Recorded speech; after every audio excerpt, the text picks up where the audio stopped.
என்ன சார் தொடர்ந்து விஜய் அப்படின்னாலே பெரும் அவர் பேசுற நான் சொன்னதுதான் ஒவ்வொரு வார்த்தைக்கும் ஏன் இவ்வளவு கவுண்டர் வருது? இல்ல விஜய் வந்து ஒரு உச்ச நட்சத்திரம். இன்னைக்கு வந்து நடிகர் ரஜினிகாந்துக்கு பிறகு இன்னைக்கு ஒரு சூப்பர் ஸ்டார்னா அவர் தான், அதுல மாற்றுக்கிறதுலாம் இல்லை.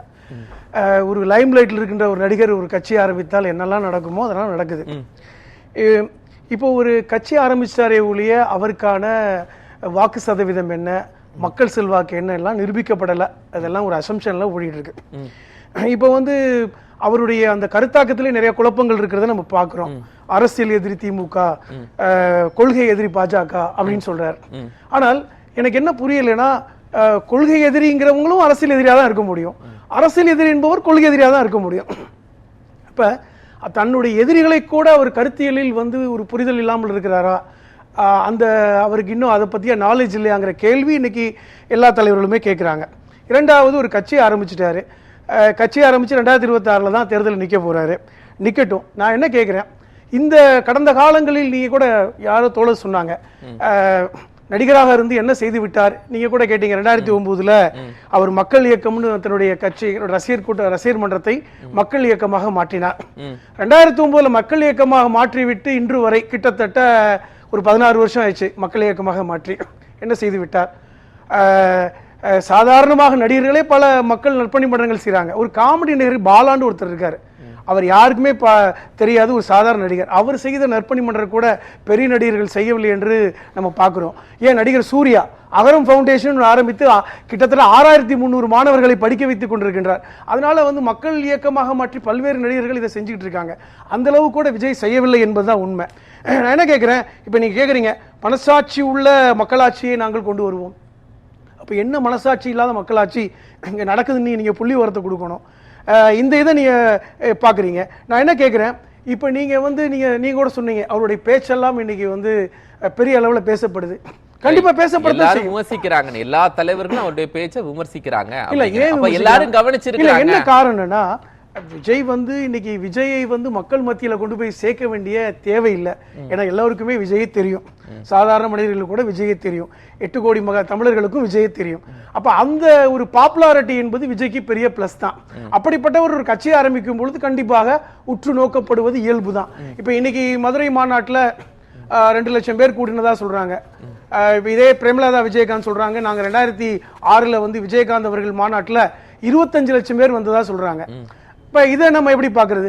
நான் என்ன கேட்கிறேன், இந்த நடிகர் சிரஞ்சீவி மிகப்பெரிய சூப்பர் ஸ்டார், விஜயை விட பெரிய சூப்பர் ஸ்டார் தான். அவர் 2008 வந்து பிரஜாராஜ்யம் சொல்லி ஒரு கட்சி ஆரம்பிச்சு திருப்பதியில ஒரு முதல் மாநாட்டை நடத்தி 10 லட்சம் பேர் கூடி திருப்பதியவே அலற விட்டாங்க.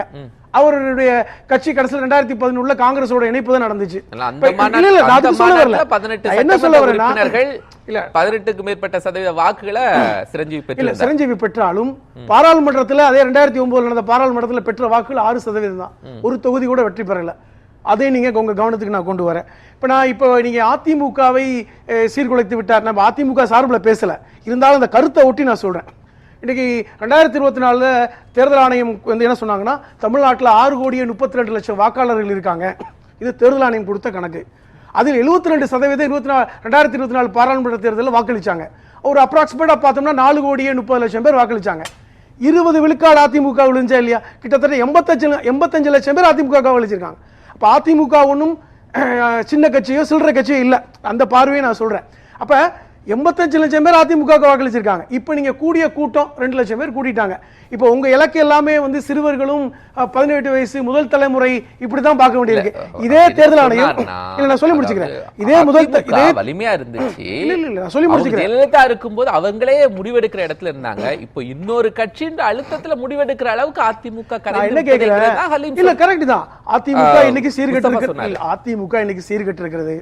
அதிமுக இன்னைக்கு பாஜகவிடம் கிட்டத்தட்ட அடிமை சாசனம் எழுதி கொடுத்து விட்டதுங்கிறத நான் உடன்படுறேன், அதுல மாற்று கருத்து இல்லை. ஆனால் நீங்க அதிமுகவுடைய அந்த கேடட் ஓட்ஸை நீங்க வந்து அண்டர் எஸ்டிமேட் பண்ண முடியாதுன்ற.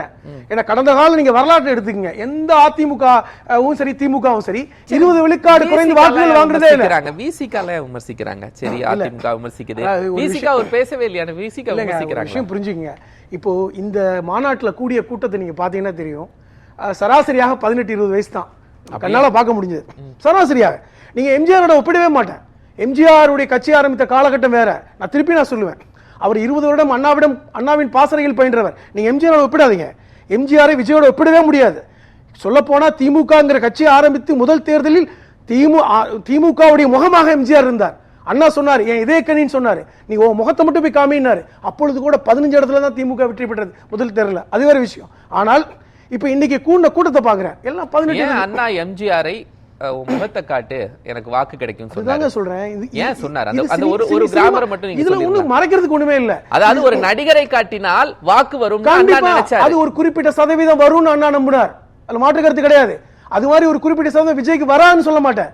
அதே 6% 8% சீமானை விட கூடுதலாகவோ அவர் வாக்குகள் பெறலாம். எம்ஜிஆருக்காக அப்போ திமுகவுக்கு வந்தது 6%. தெரியாதுல்ல நீங்க அண்ணா பிரெடிக்ட் பண்றாரு எம்ஜிஆர் வாக்கு அப்படின்னு, அப்ப 7% வந்துச்சா? நான் கேக்குறேன், நீங்க எவ்வளவு வந்திருக்கீங்க? நான் கேக்குறேன், முதல் தேர்தல் அப்படி அண்ணா அப்படி கால்குலேட் பண்ணியிருந்தாருன்னா 77. அதத்தான சொல்ல வரேன். நீங்க விடுங்க என்ன. முதல் தேர்தலில் திமுக வெற்றி பெறல. திமுக வெற்றி பெற்றது வெறும் 15 சட்டமன்ற தொகுதி தான். முதல் திமுக கட்சி ஆரம்பத்தில் அதில் அண்ணா எம்ஜிஆர் தான் போய் ஊரா பிரச்சாரம் பண்ணாரு. வெறும் 15 தொகுதியில வெற்றி பெற்றாங்க. அப்பொழுது கிடைத்த சதவீதமே 15% தாண்டி இருக்காது. அப்ப எம்ஜிஆருக்கு ஒண்ணுமே இல்லைன்னு அர்த்தம் இல்ல. ஒரு கட்சி ஆரம்பித்து அவ்வளவுதான். எம்ஜிஆர் போன்று ஒரு பாப்புலாரிட்டி உள்ள நடிகர் பிரச்சாரம் செய்து அவ்வளவுதான் விழுந்தது. அது 2வது 3வது தேர்தலில் தான் ஆட்சியை பிடிச்சாங்க. திமுக 1962 ஆட்சியை பிடித்தது அதுக்கப்புறம் தான். நான் என்ன சொல்ல வரேன்னா 67 நாயகனா திரைப்படத்துல தோன்றியது 1947. அவர் அதுக்கப்புறம் தான் பீக்கா வந்துட்டு இருக்கிறாரு. திமுகவுடைய முதல் தேர்தல்கள் எல்லாம் அவங்க ஒண்ணும் பீக்கா என்ன இல்ல அதுக்கு சொல்ல வேண்டிய விஷயத்தை ஒரு விஷயம், அவர் பீக்கான பிறகு திமுக வெற்றி பெறுது. அந்த புள்ளிவிவரத்தை இல்ல நான் அந்த விஷயம் அது ஒண்ணு நீங்க சொல்லிட்டீங்க. இன்னொரு விஷயம் சேர்த்து சொல்றேன். இப்ப 2024 முதல் தலைமுறை வாக்காளர்கள் எவ்வளவுன்னு சொல்லி தேர்தல் ஆணையம் என்ன சொன்னாங்க? கிட்டத்தட்ட 10,97,000 பேர். நாங்க தோராயமாக ஒரு 11 லட்சம் பேர் இருப்பாங்க. இந்த டார்கெட் தானே விஜயோட டார்கெட்டா இருக்கிற மாதிரி தெரியுது. இன்னைக்கு மாநாட்டில் வந்திருக்கவர்களை பார்த்தால் 18-20 வயசு. தொலைக்காட்சி முழுமையாக காண்பித்தார்கள். 99 விழுக்காடு இளைஞர்கள் தான். நான் என்ன சொல்ல வரேன்னா, இந்த 11 லட்சம் வாக்காளர்களை குறிவைத்தால் நீங்கள் ஆட்சியை பிடித்து விட முடியுமா? இந்த கேள்வியை நான் கேட்கிறேன். கிட்டத்தட்ட 6,30,00,000 வாக்காளர்கள் தமிழ்நாட்டில் இருக்காங்க. 6,30,00,000. இப்ப நீங்க ஜெயிக்கணும்னா கிட்டத்தட்ட 30-35% வாங்கணும். அப்ப நீங்க எங்க இருக்கிறீங்க? அப்ப இது உங்களுக்கு வாய்ப்பு இல்லை. நீங்க என்ன நல்லா தெரிஞ்சுக்கிட்டீங்க, எம்ஜிஆரை வைத்து நீங்கள் அதிமுக வாக்குகளை சிதறடிக்க முடியுமா? நல்லா எல்லாருக்கும் தெரியும் அதிமுக பலவீனப்பட்டிருக்கிறது. அதிமுக எம்ஜிஆர் இல்லாத அதிமுக, ஜெயலலிதா இல்லாத அதிமுக, எடப்பாடியால் அதிமுகவை ஒன்றும் செய்ய முடியல. இன்னைக்கு பாஜகவிட அதிமுக அடங்கு விட்டு எல்லாரும் பேசுறோம். அப்ப அதிமுக வாக்குகளை சிதறடிக்க முடியுமாங்கிற வார்த்தையை பயன்படுத்துறார். எனக்கு எம்ஜிஆர் தான் எல்லாமே. எம்ஜிஆருக்கு இவர் என்ன செய்தார் நான் கூட கேட்டேன். எம்ஜிஆருக்கு இவர் என்ன செய்து விட்டார்? இவர் நற்பணி மன்றத்தில், மக்கள் மன்றத்தில் 2009 இருந்து கிட்டத்தட்ட 17 வருஷமா மக்கள் நற்பணி மன்றம் நடத்தினாரு. எம்ஜிஆருடைய 100ஆண்டு விழா ஏதோ ஒன்று கொண்டாடினாரா? எம்ஜிஆருக்காக ஏதாவது ஒரு செய்தாரா? எம்ஜிஆர் பேரால் அவார்டு கொடுத்தாரா? எம்ஜிஆர் பேரால் ஏதாவது ஒரு நற்பணியை செய்தாரா?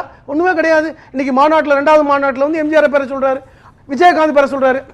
விஜயகாந்த் சாதித்ததை கூட இவர் சாதிப்பாராங்கிறது நம்ம எப்படி சொல்ல முடியும்? விஜயகாந்த் சாதித்தது வேறு. இன்னைக்கு விஜயகாந்த் வேட்டியை கட்டிட்டு மக்கள் மன்றத்தில் போனாரு. அவருக்கு பவுன்சரே தேவையில்லை. இவருக்கு 10 பவுன்சர் வேணும். விஜய்க்கு சின்ன பையன் போய் உழுகுறான். இதெல்லாம் கருத்தியலுடைய ஈர்ப்பா? இது சினிமா ஈர்ப்புங்க. சினிமா ஈர்ப்புல போய் விஜய் மேல விழுகிறாங்க. கருத்தியல் ஈர்ப்புல இல்ல.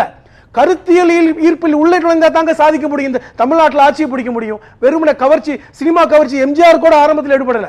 கருத்தியல் ஈர்ப்பு தான். அண்ணாவுடைய கருத்தியல் ஈர்ப்பு. திராவிட அரசியல் தான் எம்ஜிஆரை வெற்றி பெற வைத்தது. பெண்கள் மத்தியில் அவருக்கான செல்வாக்கை உயர்த்தியது. நீங்க எம்ஜிஆர் கட்சி ஆரம்பித்த போது அவர் கூட இருந்தவங்க எல்லாம் பாத்தீங்கன்னா 40 வயசுக்கு மேல பெண்கள். நீங்க விஜய பாருங்க, எல்லாம் 20 வயசு இளைஞர்கள், பள்ளி மாணவர்களை தொலைக்காட்சியில பாருங்க. ரேம்பாக் அரசியலுங்க. இந்த ரேம்பாக் அரசியல் தமிழ்நாட்டுக்கு செல்லுபடி ஆகுமான்னு கேக்குறேன். பசங்களா இருந்தாலும் நீங்க சொல்றது, நீங்க ஒரு 18 to 20 சொல்றீங்க, ஒரு 30 கூட இருக்காது, 30 வயசு கூட இருக்காது அப்படின்னு நீங்க ஒரு கால்குலேஷன் போடுறீங்க. ஆனா எல்லாருக்கும் வாக்கு அப்படின்னு இருக்குல்ல, அவங்க கருத்தியல் புரிதல். என்ன சொல்றேன்னா, இந்த கூடிய கூட்டம் எல்லாம் வாக்கு சாவடி முகர்களாக மாறி விடுவார்களா, வாக்காளர்களாக மாறி விடுவார்களா? எங்க ஒரு ஈர்ப்பின் அடிப்படையில் விஜயை பார்க்க வராங்க. எனக்குமே பர்சனலா விஜய் பிடிக்குன்னு வைங்க. இப்ப நான் விஜய் எல்லாருக்கும் இப்ப இருக்கின்ற எல்லாருமே விஜய் ரசிகர்களா இருப்போம். எல்லோரும் விஜய்க்கு வாக்களித்து விடுவோமா? அப்ப இது வாக்காக மாறுமா? விஜயை பார்க்கின்ற முண்டியடிக்கின்ற வேலையை செய்யறாங்களே, அதைத்தான் நான் பாக்குறேன். நான் விஜயை ஒரு நல்ல நடிகர் என்பதில் நான் மாற்று கருத்து இல்லை. அவருக்கான மக்கள்ல ஒரு ஈர்ப்பு இருக்குங்கிறதுல மாற்று கருத்து இல்லை. இது அரசியல் மாற்றத்தில் ஒரு பெரிய மாற்றத்தை உண்டு பண்ணி முடியுமா? ஏங்க, உங்களுக்கு அரசியல் என்றால் கீழே இருக்கின்ற வாக்குச்சாவடி முகர் வரைக்கும் போகணும். 8 லட்சம் வாக்குச்சாவடி முகர்கள் இருக்காங்க. உங்களுக்கு எத்தனை வாக்குச்சாவடி முகர்கள் இருக்காங்க? எத்தனை தொகுதியில் நீங்க தனியா போட்டியிட முடியும்? இந்த கேள்விக்கு விடையை பார்க்கணுங்க. ஏனென்றால் நீங்கள் விஜயை பார்த்து சீமான் பயப்படலாம், அதுக்கான ஆப்ஷன் இருக்கு. திமுக பயப்படுது. திமுக பயப்படலங்க, பார்க்கிறது, உற்று பார்க்கிறது. ஒரு இத்தனை பேர் 2 லட்சம் பேர் கூடுறான், இந்த இளைஞர்கள் கூடுறாங்க. இந்த இளைஞர்களுக்கு எந்த கருத்தியலையும் கொண்டு போய் சேர்க்காத ஒரு செயலை அதிமுகவும் திமுகவும் செய்து விட்டதை நான் பார்க்கிறேன். நான் தொடர்ந்து பேசுவோம்.